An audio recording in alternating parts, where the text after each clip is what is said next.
for me, and my genuine affection and esteem for who he is as an impresario, as a composer, as an artist, as a leader, and as a magnificent human being.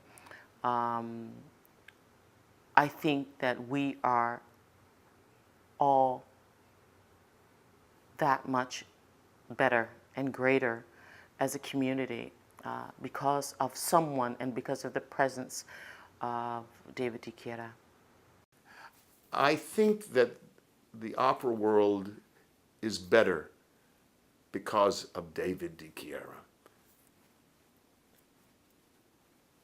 And I think my career is better because of David DiChiera. I did roles with him that I've never done anywhere else, that I will always be grateful to him for. And I love you very much, David, and you know it. He was someone who was so easy to communicate with and to work with because he also happened to be a composer. He was one of those rare bilingual people in the music business who was both an administrator and an artist. So as a result, he had this rare ability to speak both languages, making it actually, for me, 100 times easier. David is the kind of person that doesn't put himself in a vacuum when it comes to people. So for 2 years, we read a book. Two board members read the book, Toni Morrison's book. And we thought, oh yes, this has got to be an opera. But David took it a step further.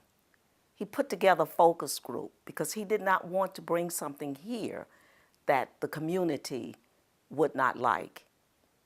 And the focus group met at the Opera House, and there were all kinds of conversations about Margaret Garner, but the outcome was everyone wanted it.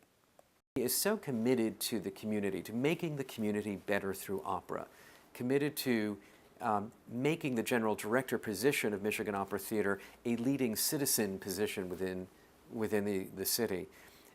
I think that's a lesson that many general directors can take, that one's job is not limited only by being the head of the opera company, but one's job must become an important pillar of the community, and that as a general director you can have a direct influence on the health of your city.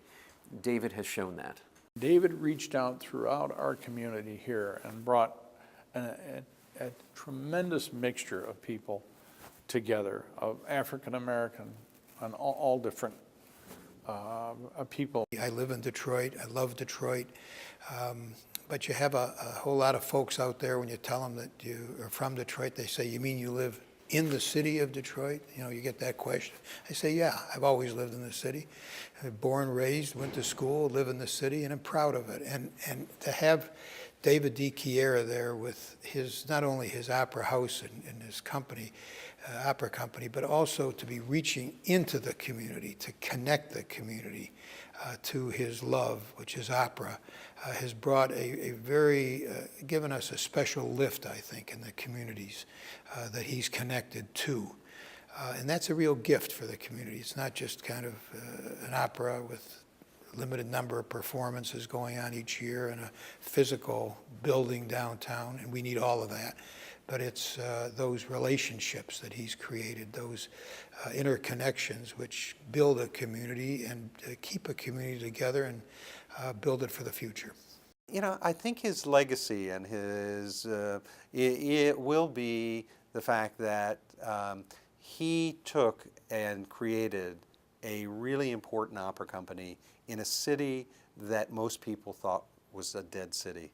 And he has helped to keep a city alive. And I think that's something that he certainly, I know, is very proud of. And I think all of us can take away from his leadership and experience from that. DiChiera, he's one that I look up to, one that I admire, one that I'll always pick up the phone and answer because I know he's about making a difference in the world. He's a very He's a very unselfish person. He is totally about what's going to make the world better, what's going to make people better. And he is a living, shining example of the good in mankind.